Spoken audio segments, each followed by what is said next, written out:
C'est lors d'une partie carte entre amis que John Montagu, comte de Sandwich, créa le sandwich, le meilleur moyen de jouer aux cartes et de manger en même temps. Pourquoi? Parce que tout simplement, le pain nous permet de garder les mains bien propres. Notre pain est encore vide, il n'y a pas de garniture. Donc là, il va falloir passer à l'étape suivante, c'est l'élaboration de notre fausse viande, qui va être aujourd'hui du jambon. Je vais démarrer cette fausse viande en commençant par notre bouillon de légumes. Donc tout simplement, j'ai versé mon eau dans ma casserole et ensuite je vais venir y rajouter du bouillon de légumes déhydraté, le délayer avec mon fouet. On touille. Ensuite, je vais commencer à couper grossièrement mes oignons en quartiers et les rajouter dans mon bouillon. Plouf, plouf, plouf. Et là, je vais ajouter mon ail. On va porter le tout à ébullition. Donc là, c'est bon. On a notre bouillon qui bout.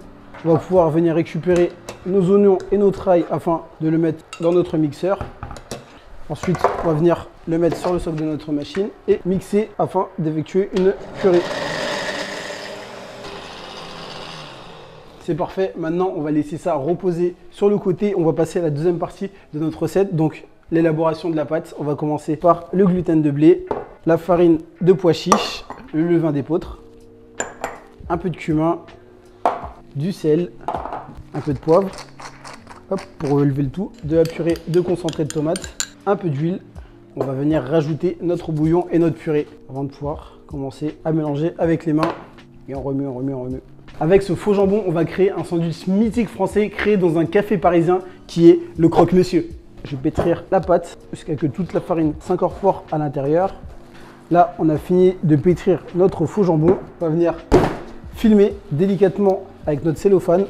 Ensuite, je vais prendre mon panier vapeur. Je vais mettre mon faux jambon à l'intérieur et le rentrer dans ma cocotte minute. Et on va lancer ça en cuisson pendant une petite heure. C'est parti. Notre jambon est cuit. À présent, il est temps d'ouvrir notre cocotte minute. On va extraire la vapeur et ensuite on va ouvrir la cocotte.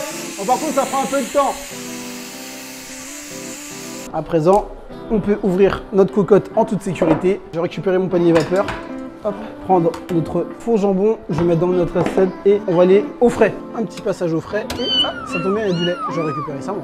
Donc pour réaliser mon croque-monsieur super savoureux, je vais réaliser une béchamel. Donc je vais commencer par verser hop, dans ma casserole mon beurre. On va le laisser fondre tout doucement.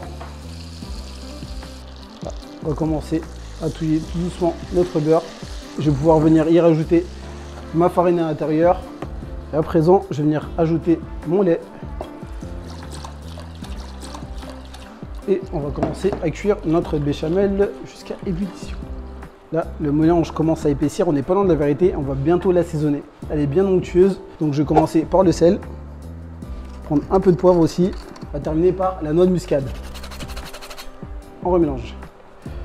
Elle est prête, on va pouvoir passer à nos toasts. On va pouvoir le poser sur notre plaque, ensuite prendre notre béchamel, je vais prendre une cuillère et l'étaler sur mon toast. Clac. Voilà. Ensuite, je vais prendre une tranche d'emmental que je vais poser sur chacune des tranches et on va passer à la découpe de notre jambon qui est sorti du frais. Hop. Voilà, regardez ça, notre fausse viande. On va venir couper des tranches bien généreuses. On va prendre les deux premières tranches, on va venir hop, superposer les unes sur les autres. Là, on va venir poser notre dernière tranche et replier notre premier toast par-dessus. Voilà. Et là, je vais remettre de la béchamel par-dessus. Hop, voilà. N'hésite pas à y aller.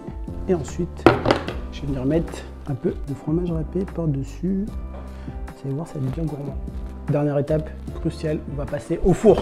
On va l'enfourner. On revient du four avec notre petit croque qui est cuit, bien gratiné. Et à présent, on va pouvoir le placer hop, dans notre petite planche finale. Regardez comment c'est beau, c'est bien doré. Il ne reste plus qu'à déguster. Messieurs, dames, il est temps de déguster ces croques et du coup, je vais appeler un pote à moi. Thomas! Thomas! Hey! Ah, mon pote, ça va, tu mets du temps à venir alors que t'as faim? Bah ouais, mais j'étais loin. 3 croques pour moi? Non, tu vas en manger qu'un et moi je mangerai le reste. Tiens. Bon, déjà, il croustille bien. Franchement, c'est pas mal. Ouais, il est très bon ce croque-monsieur. Ah, mais par contre, tu sais que c'est pas de la viande. Non, sérieux? Ah ouais? Et bah franchement, on voit pas du tout la différence, c'est très bon, c'est très goûtu. Je t'invite à screener la fiche recette à la fin de cette vidéo et surtout n'oublie pas de t'abonner à la chaîne Chef Club Végétarien.